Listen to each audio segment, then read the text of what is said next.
What one? No, we are not. Laura will do the okay.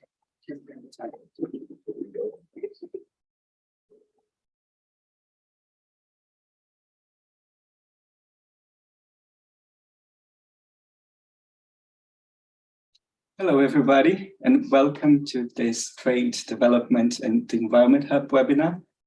Thank you very much for joining us either here in Cambridge at the facilities of the beautiful and green UNEP-WCMC headquarters.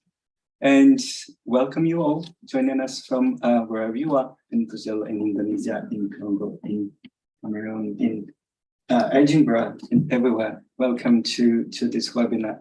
So today, we will basically offer you a sample of the work Trade Hub has been doing over the past couple of years. It's a tremendously diverse, dynamic, and collaborative platform funded by the UK Research and Innovation through the Global Challenges Research Fund. And today we cherry-picked 6 beautiful presentations. So they will quickly run through the work they've been doing in different geographies, covering different themes, of course, all of them connecting to the tripod of trade, development, and environmental research. So most of us sitting here are researchers, policy researchers. Some are more engaged in the policy space, in advocacy work. Some of us are more connected to applied research institutes or universities. And yeah, that's what we have for the hour coming now. Just in terms of some housekeeping, we are recording this event. It's been transmitted live on YouTube. And we are not running this meeting under the Chatham House rule. And all questions are very welcome. So you can start typing your questions in the Q&A function that you can see there. And yeah, please start sending them over. Other than that, I'll just quickly introduce you to the panelists here sitting today.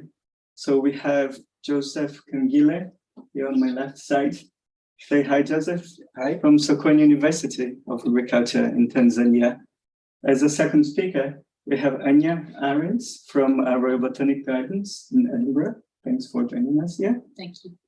Then we have Jonas Guho Pufon from the Congo Basin Institute, International Institute of Tropical Agriculture in Cameroon.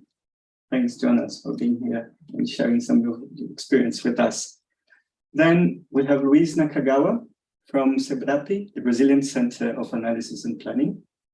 And finally, we have Rafael Loyola from the International Institute for Sustainability, EES or IIS, you name it. And that's it. I'm Thiago Ihara. I'll be the chair for the day. And without further ado, I will invite Joseph to give his first presentation in a nutshell. Yeah, thank you. As the moderator has introduced me, that in Tanzania, we are partnering with the other Trade Hub members to look at the policies and the impact of trade in relation to socio-economic and environmental impacts. And today, I would like to talk on the economic tool that is used to stimulate socio-economic and environmental impact, which is called the Voluntary Sustainability Standards, of which is implemented through certifications. So this has been implemented in various agricultural commodities, of which the Trade Hub is working on. And the challenge has been that the impact in realizing benefits to whether it's socially, economically, or environmentally has been hard to achieve. So here I suggested some few measures that needs to be taken to ensure that the benefits are really reached. One is that we need to ensure that in commodities that involves small-scale farmers, the farmers need to be in groups. And also we need to build the capacity of the local people that can do the traceability in such a way that the auditors of the standards, this capacity needs to be locally being done. And also we need to integrate into the national trade policies of domestic countries, such that the issue of certifications becomes also part of the domestic policies in a given nation. And the idea is that when people go into these voluntary sustainability standards, they intend to get some premiums. And in most cases, in developing countries, especially that they are importing a bit of raw materials, is that these premiums are really being captured by these big companies. So it's important that to ensure we create a framework where these premiums can really reach the farmers. And the last point that I would like to contribute is that there is no voluntary sustainability standards or demand of sustainable grown commodities if they are not consumers. So it's important we make sure that the consumers of which they are really creating the demand, they are aware of the importance of them to consume sustainable grown commodities. The companies that are also involved in dealing or in value addition of these globally traded commodities such as coffee, cocoa, and other commodities, they need really to know that their participation in voluntary sustainability standards, it's also part of their social responsibility, because studies currently that are available has shown that the benefits of the voluntary sustainability standards are really not big in terms of social and economic, but they really contribute much into environmental conservation. So it's important that they know that whatever they are doing in supporting the farmers to comply to voluntary sustainability standards, they should know that they are really contributing much to environmental conservation. Thank you. Thank you very much, Joseph. And that's some of the lessons learned in Tanzania. Thank you. Shall I move on? Thank you. I would like to talk about challenges and opportunities in moving towards a more sustainable trade in natural rubber. And compared to other major commodities, the natural rubber sector is really in the very early stages of moving towards greater transparency, sustainability, and fair economic returns to farmers. And here at Trade Hub, we have been supporting global initiatives that aim to facilitate that shift. Just to give you some background, so natural rubber is an essential component of tires, and so the demand for the commodity is continuously increasing. It's produced from the latex of a tropical tree that originates from Brazil, but the majority of rubber is produced in Southeast Asia. And this often involves clearing of natural forest, leading to net carbon emissions and biodiversity loss. And a great challenge in addressing this is that it is actually quite difficult to tell rubber plantations apart from natural forest using satellite imagery. So there's a great amount of uncertainty around how much forest has been lost due to rubber.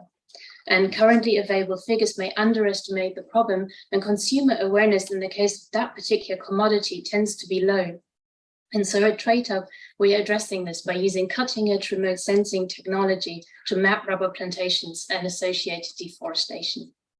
And another great challenge is that the economic returns to farmers in the rubber sector tend to be very volatile, and that they are left susceptible to market forces that are outside of their control. So rubber is produced by 85% of rubber is produced by smallholders. There are 6 million farmers who often own less than 5 hectares of land. And although rubber has the potential to contribute to poverty alleviation, the price is so volatile in practice that this doesn't happen. Farmers are left susceptible to economic risks. And so one example is between 2000 and 2011, the rubber price increased to unprecedented heights. And many farmers converted their land to rubber during that time, but the price then crashed in 2011, and the farmers were left with a crop that took 7 years to grow. This is a substantial investment that brings very little economic returns.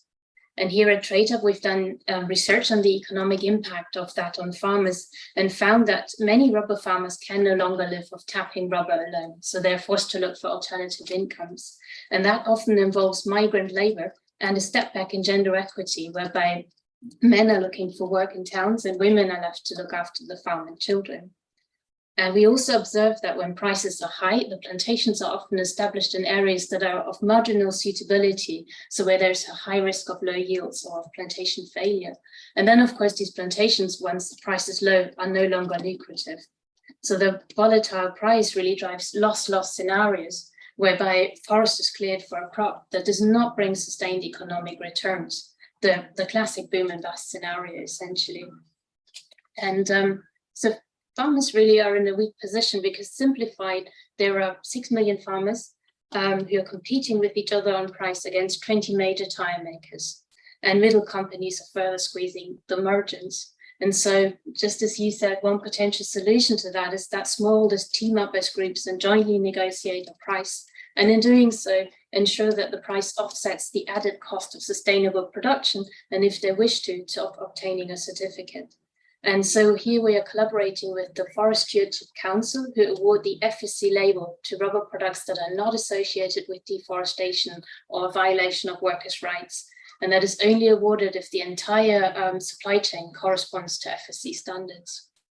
And another important initiative is the new global platform for sustainable natural rubber, the members of which are major tire makers, for example, and combined they account for almost 50% of the natural rubber volume. They recently approved a policy framework which includes various criteria such as zero deforestation and no infringement on human rights. And member companies are now in the processes of developing their own policies, and they're self-reporting on the implementation. In the longer term, the GPSNR is looking to develop an insurance model, and that the details are yet to be fleshed out, but it may entail a location-based risk approach where rubber that comes from regions with a no high level of deforestation, for example, will be classed as of higher risk. And that provides less assurance than a fully audited certificate, but in the rubber sector, it is a first step. And importantly, there is a commitment to create these common frameworks. Because we see so often companies make some change to their supply chain, they support a local community project and say our products are ethical and sustainable. And without these common standards and transparent schemes, it's very difficult to assess these claims. And so just to wrap up, a big challenge in the rubber sector is that there are insufficient data, and the uncertainty around how much forest has been lost, has been driven by rubber, has really created difficulty in policy traction and also led to a slow uptake of certification. But today we got very good news. The EU Parliament voted to include rubber into their deforestation-free commodity regulations. It was first set to be excluded. And so we're really encouraged by this because our data show that deforestation is actually higher than assumed in the data that supported that initial decision to exclude rubber from the regulations. And so that's really the aim of our work, to fill these critical data gaps and to influence policy and consumers to recognize the scale of the problem. Thank you, Anya. Yeah, we can start doing some connecting dots exercise here. So we talked about value capture and who has been benefiting from systems that would be based on voluntary standards, international aid, supporting certain groups in society to comply with those standards on a voluntary basis. Now we are referring to regulations coming up and bringing this to a more mandatory kind of mechanism.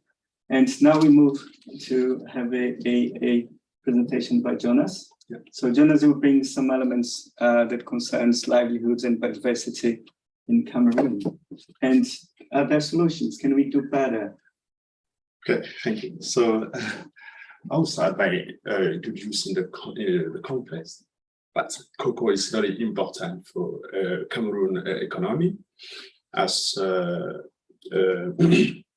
this year, Cameroon produced 295,000 tons. That's worth about the second currency sources, international currency sources after hydrocarbons, like more than 12.5%. And the Cameroon government has developed as a strategy to raise the production to 600,000 by 2026 and up to 1.2 million by 2035. That sounds a bit unrealistic. That is a strategic decision.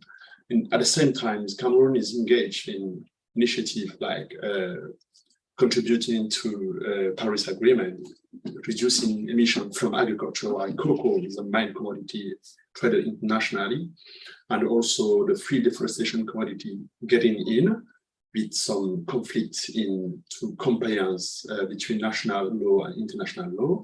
So at the core of this movement, the farmers are the vulnerable key stakeholders because they are the ones who are directly in contact with biodiversity, with forest changing behavior, changing forests to agricultural land use for the cocoa sectors, because here we deal with smallholder farmers. So our work in Cameroon investigate the challenges the farmers face in these conditions. I want to remind that we have like 500,000 to 600,000 farmers holding about 600,000 hectares totally. And that's it is very important to look into this. So first result we had when investigating the challenges was that farmers face challenges in every single type of element that get into the business. Access to credit, access to intrants, maybe with delay or sometimes no access to intrants, health issue as they are not aware about individual protection mechanisms, and fluctuating price, and also the price that's not at their advantage. So what we realize on the field is that there are so many initiatives that has been carried out by some supportive stakeholders in order to improve farmers' manners, but those initiatives are failures because in certain places you have so many interventions in the same topics. So there is a need to bring stakeholders together to discuss shared experience and to see how to define sort of integrated intervention plan to optimize these interventions spatially and also consistent with different topics. So one of the actions or the activity we are planning 6 to 7 October in Cameroon is a policy workshop, is a farmer-focused workshop where we bring together all those stakeholders to share experience and then move towards better impact on farmers. So we also try to carry out research to see how livelihood strategies drive deforestation in the Congo Basin, and especially investigating the role of cocoa-based livelihood strategies. The main result we had is that whenever cocoa is part of livelihood strategies, landholding by farmers is like 5 times compared to livelihood strategies, non-based cocoa livelihood strategies, whether subsistence agriculture or not. So it is very important that in an open access system to land, measure like sustainable agroforestry should be coupled with the necessity of land security, land tenure, and also capacity building of households with sustainability. So other work we are doing actually is to investigate the impact of cocoa on well-being, multidimensional indicator of well-being. We are developing this work with Maria and Marike, trying to see the contribution to livelihoods. And we can see in the first chart that cocoa contributes about 60% in livelihoods, in income, in the savanna area, because we are working along the forest transition curve. And that in forest, that contribution is 21%. So contribution is important into livelihood strategies and to income generation of farmers. So we are continuing this work, assessing the impact on food security, and also assessing the impact of land conflict on land holding and production.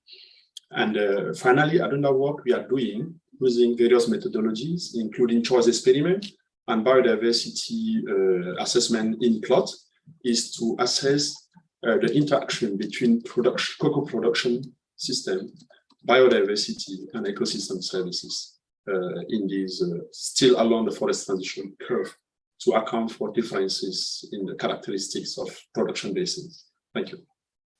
Thank you, Jonas.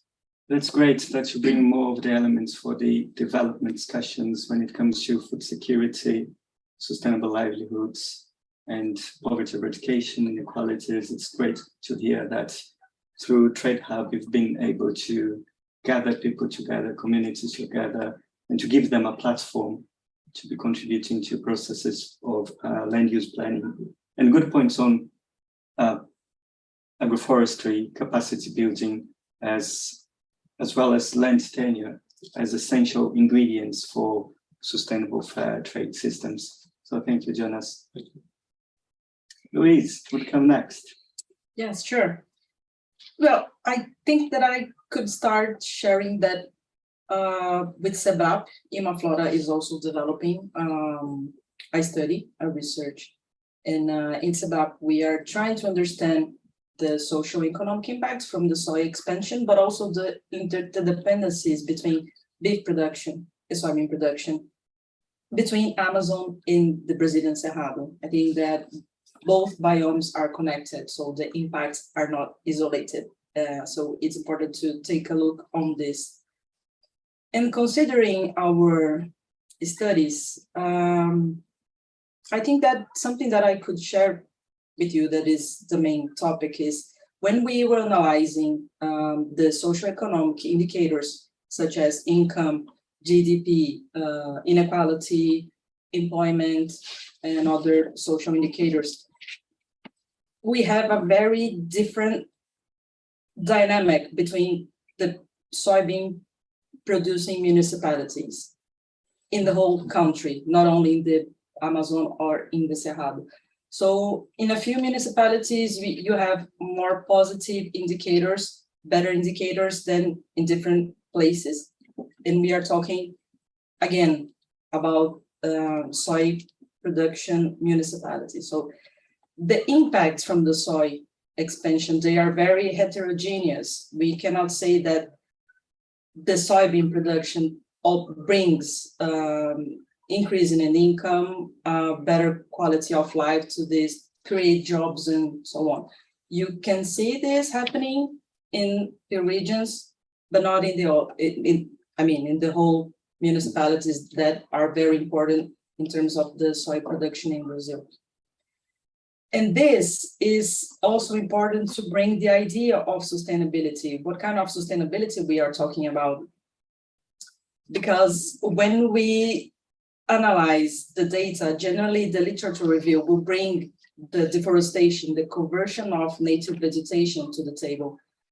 And most of the discussion have this lack in terms of the analysis of the socioeconomic impacts, looking for the well-being. What is the impact of the soy production in the well-being of those people in those municipalities? And I would like to share those photos because we did this field research, I think that 3 or 4 years ago, and you have a region that is a very important hub in terms of the production of soybean, and you see that they have a good infrastructure. I mean, they create jobs, of course, they create services, they improve the infrastructure on their municipalities, but the other city, in the neighboring of this big producer, you will see poverty, very poor infrastructure, bad education indicator, health, infant mortality. So you cannot assume that the soybean production really will bring prosperity to those municipalities. So I just would like to share this very different pictures that you can see the difference between them. And bringing again, what kind of sustainability we are talking about. And this is important to highlight the importance of the inclusion. Are those people being included? And something that have been missing in the discussion is the indirect impacts from the soybean production.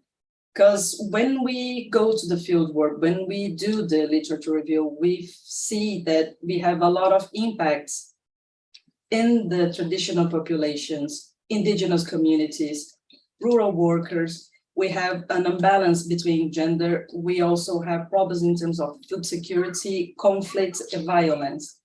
Of course, I'm not saying that the soybean is not bringing prosperity, wealth, but we need to also take into account the inclusion of those people. So it's important to bring this dimension to the analysis if we really want to talk about sustainable trade for people. So I think that's it. We can talk later during the questions. Thank you. Thank you, Louise.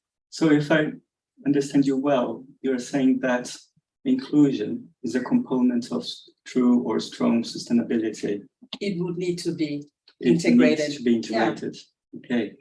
So we now covered several continents, several current commodities, from rubber to soy, coffee, cocoa, and yeah, there are other commodities, and we do not really know what would be the next wave of commodities, if it would be back to sugarcane, acai. But the thing that we are trying to do, working together, is to also learn from each other, shared experiences, and also understand what is the international political economy that is influencing what's going on in each of the geographies we are mentioning here. And of course, besides that, we have data helping us doing the analysis and to understand similarities, differences in those diverse landscapes. So Rafael, what should you say? What could be the role of data or spatial intelligence in the hub? That's good. Thank you, Thiago. I think I'll bring a little geographic perspective from here, including the use of data. I'm the executive director of the International Institute of Sustainability that is based in the beautiful city of Rio de Janeiro in Brazil. And IIS is a non-profit organization whose mission is to support a global transition to a more sustainable future. And one of our core research lines is spatial intelligence. So we are actually trying to find smart ways to allocate limited resources for nature conservation and recovery, while at the same time mitigating the effects of climate change and reducing the costs and for doing these efforts, and trying to reduce the costs that are distributed to people that live in the places that we think it is priority for conservation or restoration. I have two key messages here. One is that we really need to include the social benefits into spatial planning. And this has been not traditionally included in this particular area of research that we call systematic conservation planning or spatial prioritization. So we really need to do that. And the second one is that we need both global and local solutions to support this biodiversity and climate crisis. And as Louise and Anna has said, we know, and we all know, that the threats to biodiversity, the effects of climate change, and their impacts on people are not homogeneously distributed around the globe or a particular country. So eventually you will need to pinpoint some areas that are more important or a priority in terms of getting the greatest result for the investment that you do in that effort. And not just talking about monetary investment, but also people working and political will. And of course, to do that, we will need a lot of spatial data and cutting edge methods for doing prioritization and using different layers to support decision-making, policy-making at different levels. And so regarding the first message that we need to include as the social benefits, one of our works in IIS, looking at the Brazilian Amazon, we run an analysis that identify priority areas for restoration in the area that considers the benefits from reducing the risks, the extinction risks from species, and maximizing the amount of carbon that could be sequestrated from the atmosphere, but also where are the places that will get the most beneficial results for people, looking at income generation and job creation arising from restoration activities. And we found two interesting results. First one is, of course, in a relatively small area that covers 10% of what is priority to restore, we could sequester 900 million tons of carbon too. And this is important because deforestation in the Amazon, which is especially driven by the need to produce soybean and beef, is leading the region to a tipping point where the climate is changing, and we are facing the real possibility of transforming these areas in something like a savanna-like climate, which is very concerning both for people and agriculture as well. Second one is within this area, the top 10 priority, we could reduce in more than 25% the risk of more than 400 species that are there and they are currently threatened by climate change. And also within this area, half of all the potential for job creation and income raise is concentrated in some parts of this. So this highlights the importance of understanding that even the benefits for people are spatially structured, and we can put that inside the analysis. Regarding the second message about the need to have global and local solutions, we are about to launch, that's the picture you're seeing that on the screen. We're about to launch a platform called Plangia Web, in which you could explore the results of a global analysis, both global and country-focused analysis on the priority areas for restoration. And this, again, maximizes the potential of carbon sequestration to reduce biodiversity loss and ecosystem vulnerability, but also includes what are the best areas to reduce agriculture's opportunity costs.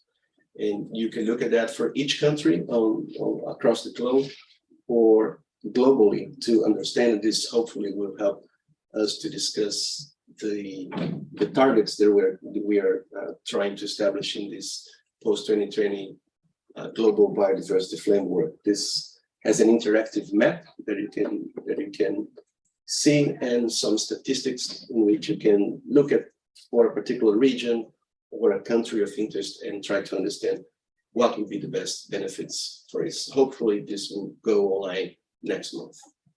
Thank you. Thank you. That's all very impressive work. Thank you very much for all the presentations.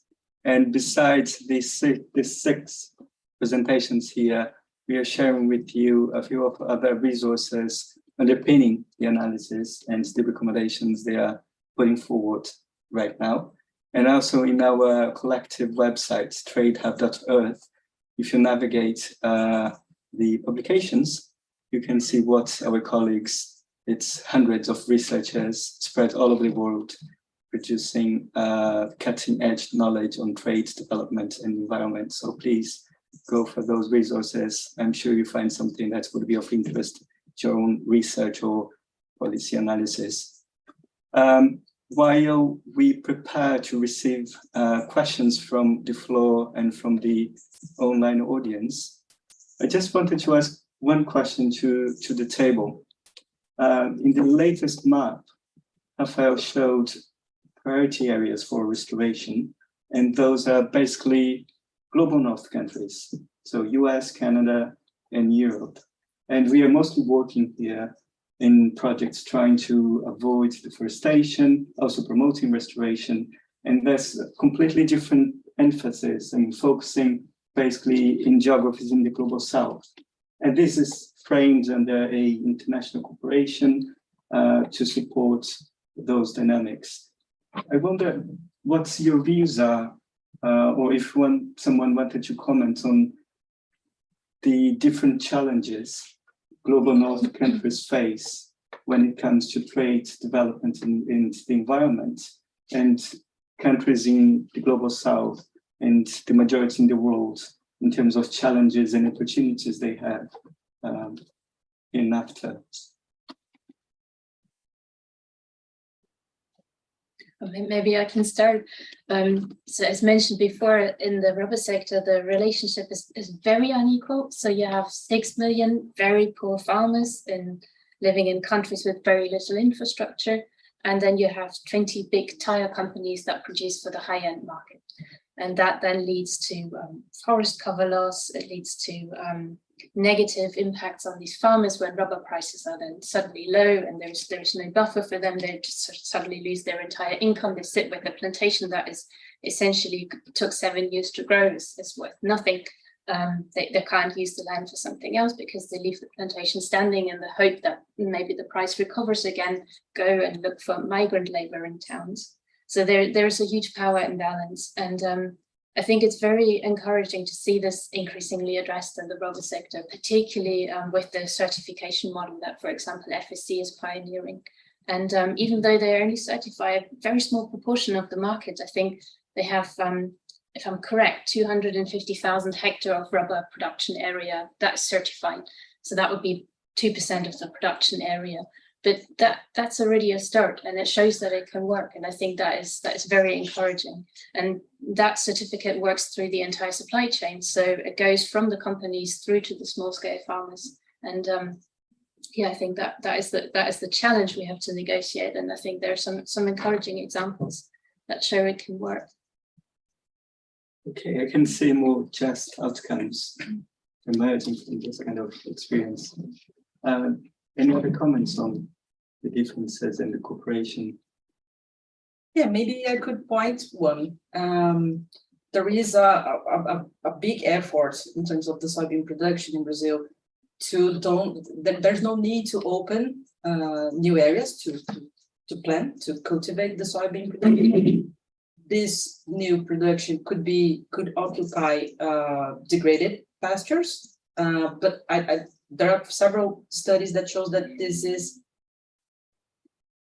financially it's expensive. So I think that maybe, or I think that this could be super good if the international cooperation could help this to find, I mean, in terms of, not financial, it's not a matter of money or financial resources, but also improve in terms of technology, how those soybean producers in Brazil could occupy this area to not deforest a new one. So maybe the international cooperation could, I don't know, propose solutions or a direction or forms to improve this.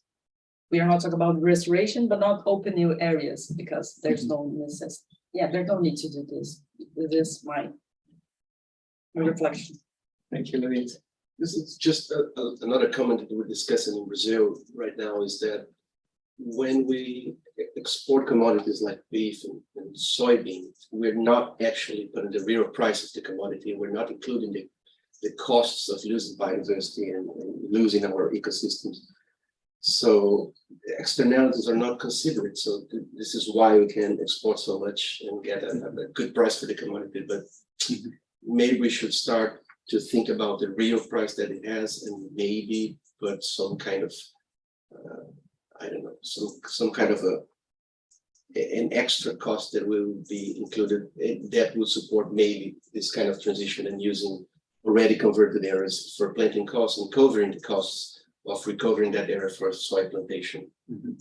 Yeah, and then where value would be captured, would it remain with farmers, smallholders, or would it be consolidated in some conglomerates?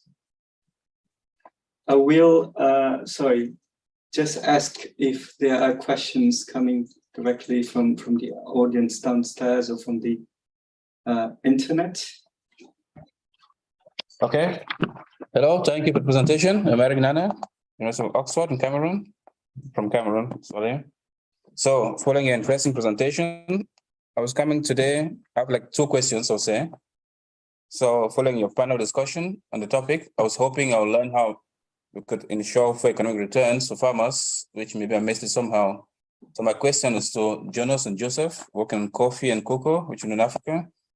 So the first question is, how can we ensure fair economic returns to smallholder farmers in coffee and cocoa when we know these farmers have no control over the prices of these commodities in the entire value chain?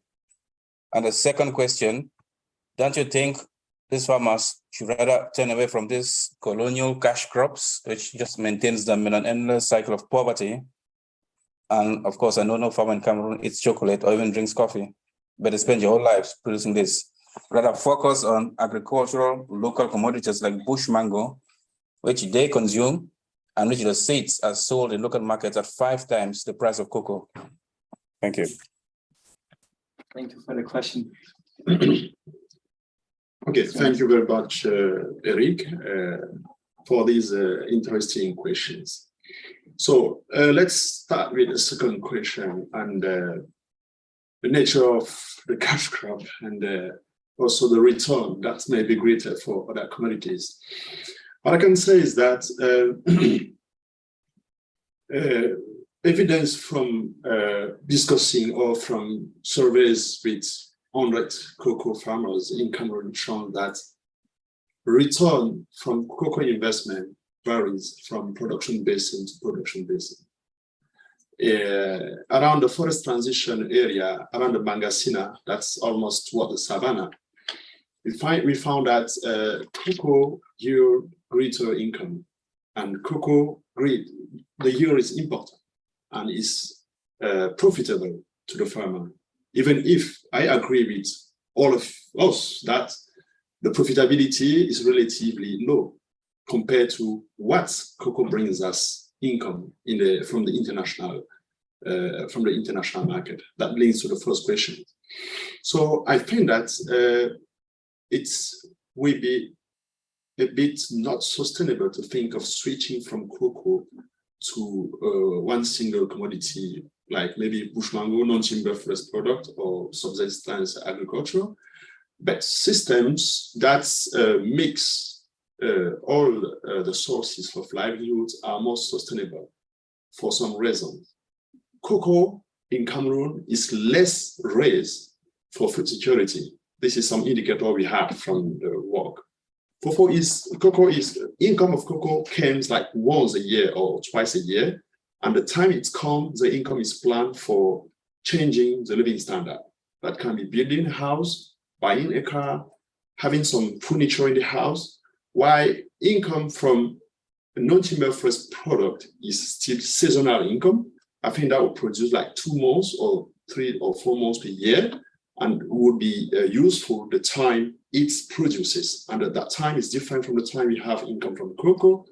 And at the same time, we have subsistence agriculture, banana, cassava, and other commodities that will bring income in different time. So at the end, the issue should be maybe to find a way to optimize the combination, the cost-commodity combination, such a way that farmer could have long-run stable return over time, over the year. Yes. Now, turning to the first question about what to do to raise the return from cocoa and other activities, I think that we can first start by identifying what are the bottlenecks, what are the challenges, or what are the bottlenecks towards returns. The first thing we could see is, I think this is a reality for so many commodities, is that the supply chain is sometimes long, so longer that you have so many intermediaries that are each trying to capture some value, some added value, and that pitchy for the farmers who are the last link in the supply chain. So when the value reach there, the value is gone. I don't want to say that they earn less than 2%, as I read somewhere as reporting ICCO reports, because it didn't read that report, but the value that's returned to farmer is very small. So optimizing the supply chain can be one way to go. And how to optimize the supply chain, bring in the necessity of transparency of the supply chain. In Cameroon, for instance, we find that big industries have at least 2 strategies to get a product. Either the pass-through cooperatives, either the pass-through middleman or coxer, who are known as one of the main issues in the supply chain, because they are those buying cocoa at a very cheap price. So one solution can be, and I think that this solution has been discussed a couple of weeks ago during the political dialogue between the Cameroonian government and the European Union. So one of the solutions that was raised there was, how can the industries get into a commitment with the government of transparency in terms of declaring the contracts they have middleman, or at least incentivize the middleman to get registered to the profession, and also define a minimum price above which the middleman would encounter some taxation to raise incentive to be within that price. So I think that this is an element of solution, but we can still discuss to find additional element, learning from each other's experience. And also still the connection to the second question is how to optimize income from various sources and to have a better return. Thank you. Thank you, Jonas. Before I pass this on to Joseph, I just wanted to recall you mentioned agroforestry as an alternative. And we, as a collective, we are also investigating alternative dynamics of trade, ones that would be based on food sovereignty principles and self-determination of communities rather than deciding or being told what to grow according to the international demand. And also observing alternative trade frameworks like the International Fair Trade Charter that brings principles that would have more to do with justice and the fair distribution of economic benefits along the supply chain with a focus on the producers. Joseph? Yes, just to add on what Jonas has said on Eric's question is that before we consider into looking at whether to drop these traditional export crops to go into other crops, we need to look at the impact of these crops. For example, in Tanzania, we looked at the inequality reducing effect of some of these export crops. And the coffee was one of the crops. And we found that coffee has inequality reducing effect, meaning that when you invest more into coffee production, whether as the government or whether as any development partner, the impact is the multiplier effect of that is very high, especially to the poor. So these commodities, they are really important, especially to the smallholder farmers to make sure that they earn income. But as he asked on the second question is that the most important thing that we need to address as development practitioners or as researchers is that then how can we make sure that we transmit now the returns that are coming from those commodities into the small scale farmers.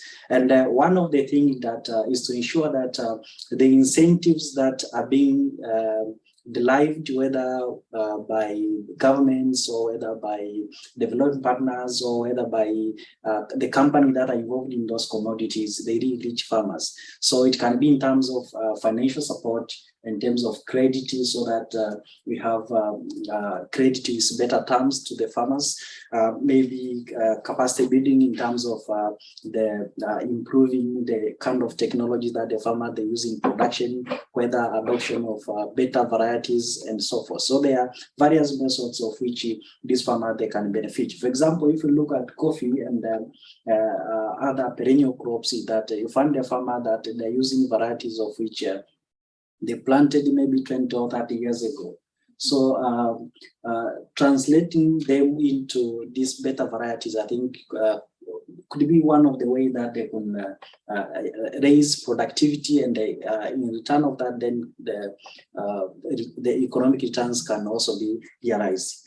And the last thing is that market is the farmers actually need to start from the market. And the most important thing is that the institutional structures of governments need to be structured in a way that they support the market arrangement, meaning that the relationship between these multinational companies that are involved in exporting the commodities and the farmers, they need to be really regulated well with the government, such that as Jonas has said, is that the chain needs to be shortened and well monitored, ensuring that the returns that the farmers they are getting the real returns from what they are really investing. Thank you. Thank you, Joseph. Do we have any questions?